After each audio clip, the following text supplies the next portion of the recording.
Hello guys, welcome to my channel quiz वाली।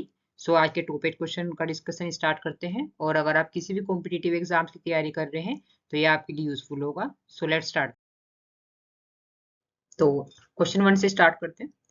World elephant day, जिसे भारत में हाथी दिवस भी कहा जाता है, कितने अगस्त को मनाया जाता है? करेक्ट ऑप्शन इज 12 अगस्त। और यह इसका उद्देश्य हाथियों से जुड़ी पारिस्थितिक, सांस्कृतिक और वन्य संरक्षण संबंधी चुनौतियों के प्रति जागरूकता को बढ़ाना। थोड़ा समझते हैं। तो जहाँ ये 5 जगहें हैं जहाँ पर हाथी रखे जाते हैं या पाए जाते हैं, तो इनके बारे में देख लेते हैं। दोबारे एलिफेंट कैंप कर्नाटक में है और कावेरी नदी के किनारे स्थित है। और यहाँ पर पर्यटक हाथियों को नहलाना, खिलाना, प्रशिक्षित करने का अनुभव ले सकते हैं। मुदुमलाई हाथी अभयारण्य तमिलनाडु में है, नीलगिरी बायोस्फीयर रिजर्व का हिस्सा है और हाथियों के संरक्षण और अनुसंधान के लिए प्रसिद्ध है। काजीरंगा एलिफेंट कैंप ये असम में है और काजीरंगा नेशनल पार्क के अंदर है। ओके।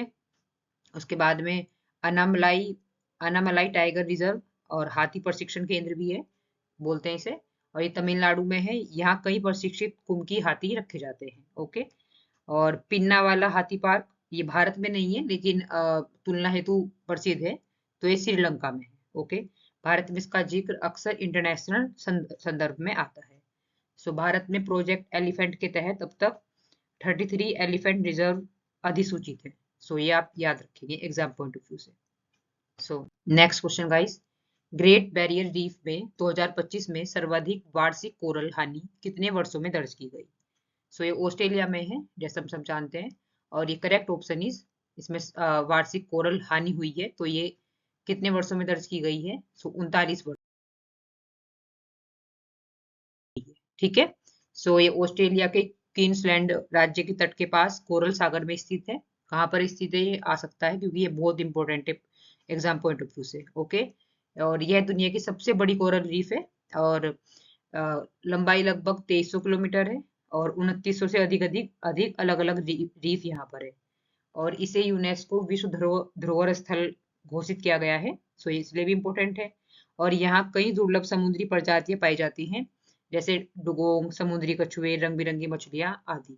और जलवायु परिवर्तन के कारण कोरल ब्लीचिंग की घटनाएं बढ़ रही हैं और की कलर उतर जाता है और सफेद रंग में हो जाता है। कोरल को जो रंग है उसका वो क्षीण हो जाता है उससे। ठीक है, इसे कोरल ब्लीचिंग कहते हैं। और अगर कोरल और शैवाल का संबंध कि ये जो बनता कैसे है, तो मैं आपको बता देती हूँ कि कोरल के ऊतकों के अंदर जूजेंथ्री नामक सूक्ष्म शैवाल रहते हैं। ठीक है।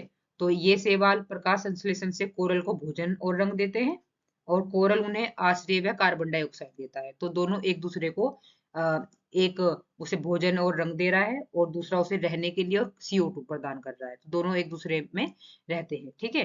कोरल और जूजेंथ्री का संबंध कैसा है, यह क्वेश्चन आ सकता है। तो ये एक सहजीवी रिश्ता है, सिम्बायोटिक, और दोनों को एक दूसरे से फायदा होता है।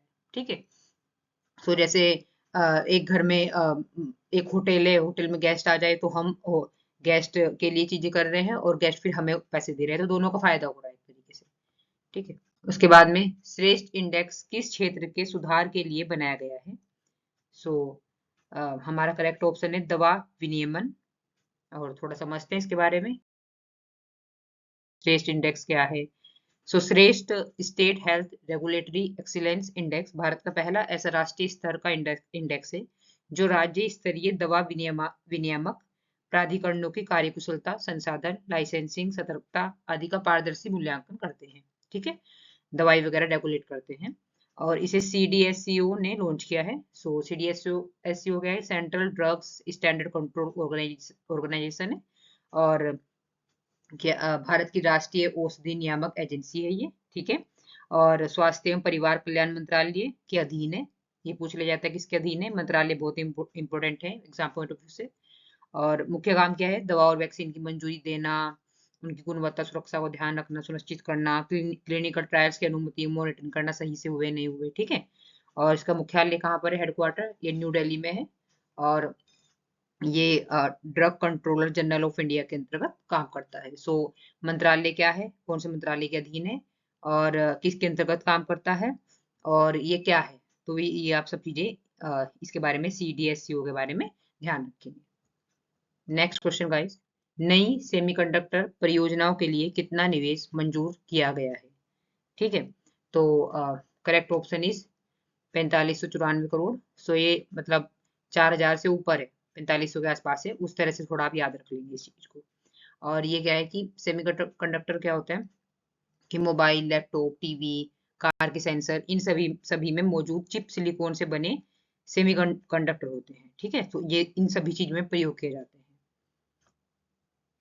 इलेक्ट्रिक सभी चीजों में प्रयोग किए जाते हैं एक तरीके से। ठीक है, और जब हाईवे का 50% हिस्सा फ्लाईओवर, टनल, अंडरपास होता है, ठीक है, 50% हिस्सा हाईवे का फ्लाईओवर, ठीक है, टनल में या अंडरपास होता है, तो टोल में क्या बदलाव होते हैं?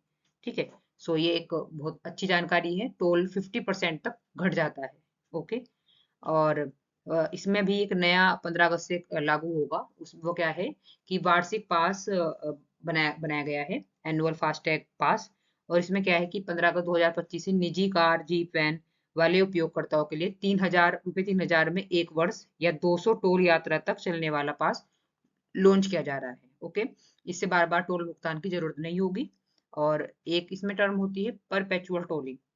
ये क्या होती है कि समीक्षा लोक लेखा समिति ने परपेचुअल टोलिंग, यानी जब लागत वसूल होने के बाद में कि जितना पैसा रोड बनने में लगा है, तो टोल जो लिया जाता है ये इसलिए लिया जाता है कि वो उसकी पैसा जो सरकार ने लगाया है वो उसका मतलब जितना उन्होंने लगाया है उसे लिया जा सके। ठीक है, सो टैक्स के रूप में।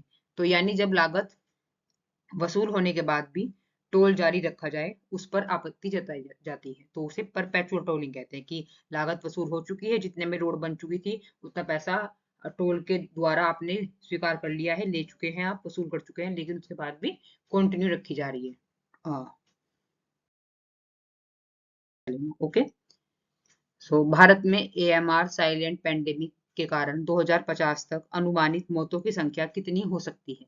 ओके, तो AMR इसे साइलेंट पेंडेमिक भी कहते हैं, WHO ने बोला है इसे। सो 2050 तक ये अनुमानित है 2 मिलियन, 20 लाख तक लगभग। और ये क्या है AMR? एंट्री माइक्रोबायल रेजिस्टेंस है।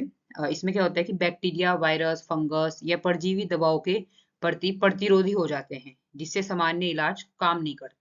ठीक है, कि हम जब बार बार और गलत तरीके से एंटीबायोटिक ले लेते हैं, कि हमारे सर में दर्द हो गया तब हमने ले ली, कोल्ड हो गया तब, इस तरह से ले लेते हैं और पूरा कोर्स भी नहीं करते, कि हम मेडिकल स्टोर से जाकर दवाई ले लेते हैं कई बार। तो उससे क्या होता है कि एंटीबायोटिक लेने से जीवाणु दवा के असर से बचना सीख जाते हैं एक तरीके से।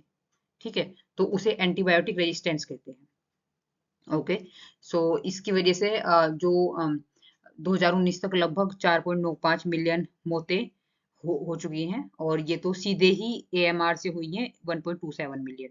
ओके, और WHO ने इसे साइलेंट पेंडेमिक कहते हैं, और ये बच्चों के लिए मतलब उनके लिए भी हानिकारक होता है, बच्चों में भी ये इस बीमारी की वजह से, इस रेजिस्टेंस की वजह से बीमारियां होती हैं। क्वेश्चन गाइस, पिक्सल स्पेस ने भारत में कितने सैटेलाइट पृथ्वी अवलोकन प्रणाली के लिए ठेका जीता है?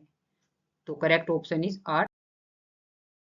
तो एक बार देखते हैं, भारत की अंतरिक्ष अर्थव्यवस्था में निजी क्षेत्र की भागीदारी बढ़ रही है, और इसमें in space, Indian national space promotion and authorisation centre के माध्यम से Google backed pixel space. Google back pixel space का मतलब पिक्सल स्पेस एक कंपनी है, और गूगल मतलब गूगल ने फंडिंग की है। ठीक है, सो नेतृत्व वाली कंसोर्टियम मतलब जिसमें दो या दो से अधिक कंपनियों की साझेदारी होती है, तो इसमें चार, इसे मिलाकर टोटल 4 है। 12 स्वदेशी अर्थ ऑब्जर्वेशन सैटेलाइट्स विकसित और संचालित करने का ठेका मिल गया है। ओके, ताकि हमारी दूसरों के ऊपर डिपेंडेंसी कम हो सके। ओके, सो पिक्सल स्पेस क्या है? प्रीमियर स्पेस टेक स्टार्टअप है, और पिक्सल एक US Indian private aerospace company है, जिसका मुख्यालय बेंगलुरु और कैलिफोर्निया दोनों में है, मतलब इंडिया में भी है और US में भी है। और इसकी स्थापना 2019 में हुई थी, और देश की पहली पूरी तरह स्वदेशी वाणिज्यिक अर्थ ऑब्जर्वेशन सैटेलाइट नेटवर्क को विकसित, निर्माण, लॉन्च, संचालित करने की जिम्मेदारी दी गई है। और यह एक पब्लिक प्राइवेट पार्टनरशिप मॉडल के तहत बनाई जा रही है। मतलब पब्लिक प्राइवेट पार्टनरशिप क्या होती है कि गवर्नमेंट भी और प्राइवेट पार्टी भी दोनों के सम्मेलन से बनाई जा रही है। ओके, साझेदारी से दोनों की। ELI योजना के तहत कितने नए रोजगार उत्पन्न करने का लक्ष्य है? So correct option is 3.5 crore.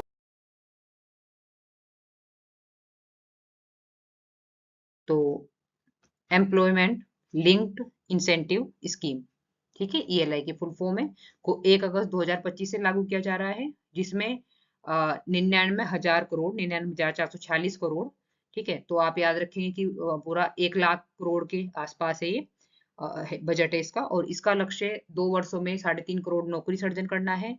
और इसके अंतर्गत कर्मचारियों को 15,000 तक का एकल मासिक वेतन 1 महीने में वेतन दिया जाएगा, और नियोक्ताओं को भी, जो कंपनियां जॉब देगी कर्मचारियों को, तो उन्हें 3,000 प्रति कर्मचारियों की माहवारी प्रोत्साहन दिया जाएगा। ओके, सो उसके बाद एक बोनस क्वेश्चन है यहाँ पर कि आज क्या है, 14 अगस्त है। 14 अगस्त को क्या होता है कि पाकिस्तान का स्वतंत्रता दिवस मनाया जाता है पाकिस्तान में। ओके, जबकि भारत में क्या है, 15 अगस्त को मनाया जाता है। तो ऐसा क्यों है, जबकि हम दोनों ही एक ही दिन आजाद हुए थे अंग्रेजों से, ठीक है।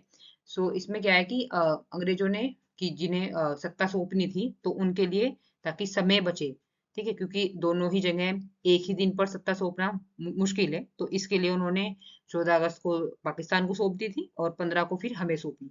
तो इसलिए पाकिस्तान 14 अगस्त को अपना स्वतंत्रता दिवस, और जिसे वे जश्न आजादी भी कहते हैं, मनाता है। So thank you so much guys, और कल मिलते हैं। आप मेरे चैनल को प्लीज लाइक, सब्सक्राइब, शेयर कीजिएगा। Thank you guys.